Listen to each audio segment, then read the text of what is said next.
If you look up to the top left, you'll see the building where the shooter. So here you see the suspect ran behind that upper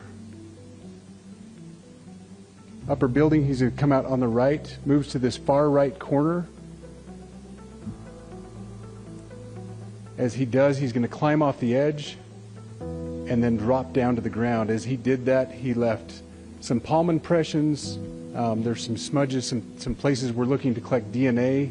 There's a shoe imprint where we believe the suspect is clearly identified as wearing Converse tennis shoes.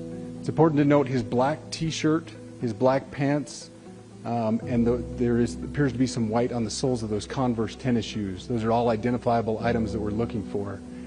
After he crosses the street, this is where he moves over into the wooded area. This is video evidence that we utilize to track his movements and to locate that firearm in that wooded area.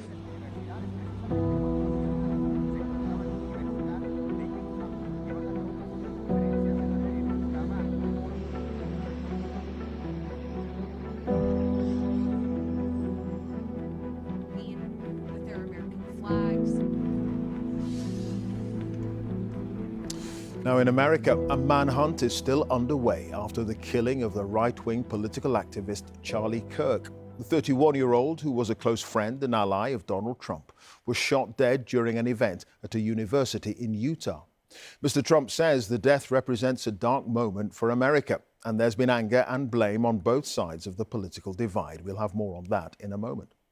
Detectives say a single shot was fired from the roof of a building 100 meters away from where Charlie Kirk was sitting on the campus of the Utah Valley University.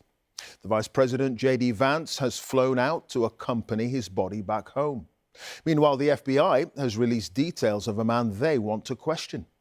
Well, Nada Tawfiq is live in Utah for us this evening. What's the latest? That's right, Clive, and you can see what is now the crime scene behind me, yellow tape cordoning off the area as the manhunt and investigation now surpass 24 hours. The FBI initially felt they could track the suspect on their own, but they've now appealed to the public for their help, even offering a reward of up to $100,000 for any leads that get him arrested. Now, another U.S. law enforcement agency has joined the manhunt, the U.S. Marshal Service, all while people continue to grieve. A growing memorial in Arizona where Charlie Kirk ran his conservative student group Turning Point USA as a steady stream of mourners arrived to pay their respects. I've followed Charlie for a long time, all the way through my college career. I just thought that he was an inspiration to a lot of college students for free speech, someone who believes in free speech. I thought what he was doing was great. Do you know how many mass shooters there have been in America? The 31-year-old was known for his prove me wrong style debates with students. Counting or not counting gang violence? Great. He was in the middle of an exchange on gun violence when a single shot ended his conversation and his life. As the crowd sees him go down, sheer panic. The FBI has released these images of the suspect and have appealed for the public's help in identifying him. So there's somebody on the roof right there? They tracked his movements from a stairwell to this rooftop, where you can see him highlighted here, lying down on a building overlooking the low-level courtyard.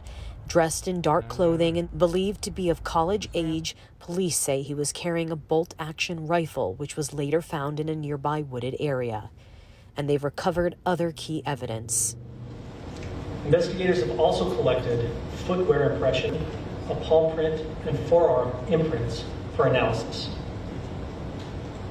Now, I understand there are a lot of questions about motive.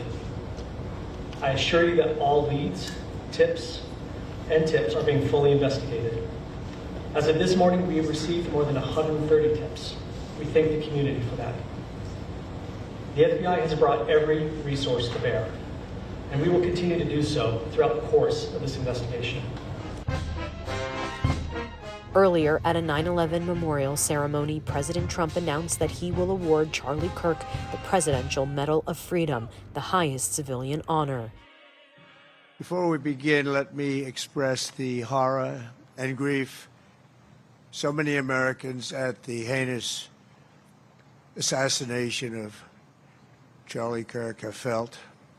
Charlie was a giant of his generation, a champion of liberty, and an inspiration to millions and millions of people. Our prayers are with his wonderful wife, Eric, and his beautiful children. Soon his body will be flown from Utah back to his home state of Arizona via Air Force Two, the latest special honor for the controversial political activist. The targeted killing of Charlie Kirk here has sent shockwaves across the country. The attack on one of the most influential figures on the right has everyone on edge and fearing where politics in the country is headed. Neda Tawfiq, BBC News, Orem, Utah. Donald Trump has expressed his grief and anger at the killing of a man he credits with helping him get re-elected. There's little doubt Charlie Kirk was instrumental in pulling millions of young voters away from the Democrats. And tonight, there's been anger and even calls for retribution from some senior Republicans and Democrats alike. Sarah Smith has more from Washington. Charlie Kirk reached places and people other politicians simply could not, especially with younger voters. Frequently debating anyone who disagreed with him. Okay, so it's a fertilized embryo. Correct, which is not a baby. So at what point does it become a baby? When it is born. Oh. He built a huge, devoted, worldwide following. Are you trying to say that blacks thrive under subjugation? No, I'm not. I'm saying I'm asking you the question. The data shows they were actually better in the 1940s. It was bad, it was evil, but what happened? Something changed. They committed less crimes. Maybe they were afraid. His organization, founded when he was just 18, helped to make conservatism cool and accessible. President Trump has said he would not be back in the White House without Charlie Kirk. He was visibly angry as he addressed the nation last night and blamed those he holds responsible. For years, those on the radical left have compared wonderful Americans like Charlie to Nazis and the world's worst mass murderers and criminals. This kind of rhetoric is directly responsible for the terrorism that we're seeing in our country today. On television, shock, sadness, and anger that sounds very combative. They are at war with us. Whether we want to accept it or not, they are at war with us. What are we going to do about it? Charlie Kirk's a casualty of war. We're in this country. We are. Charlie Kirk was very big online, as was the reaction to his murder, including calls to punish left-wing activists. Right-wing journalist Matt Forney said, Charlie Kirk being assassinated is the American Reichstag fire. It's time for a complete crackdown on the left. Every Democratic politician must be arrested and the party banned. This clip of Kirk defending gun rights has been used by left-wingers online to ridicule his murder. I think it's worth it. I think it's worth to have a cost of, unfortunately, some gun deaths every single year so that we can have the Second Amendment to protect our other God-given rights. That is a prudent deal. A prominent Democrat directly blamed politicians who'd voted against gun control. People can finger point all they want. Look at the record. Look at the actions of what we are doing. I don't think a single person who has dedicated their entire career to preventing gun safety legislation from getting passed in this House has any right to blame anybody else but themselves for what is happening.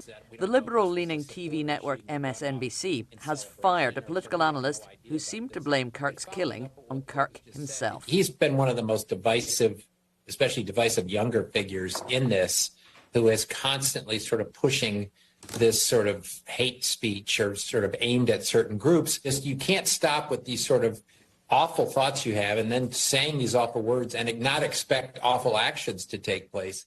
You should be allowed to say outrageous things. You should be allowed to say contrarian things. Kirk's organization said today he had received many threats against him, but believed in the power of good faith debate to bring people to mutual understanding, if not agreement. They say he's now become a martyr to free speech. Sarah Smith, BBC News, Washington.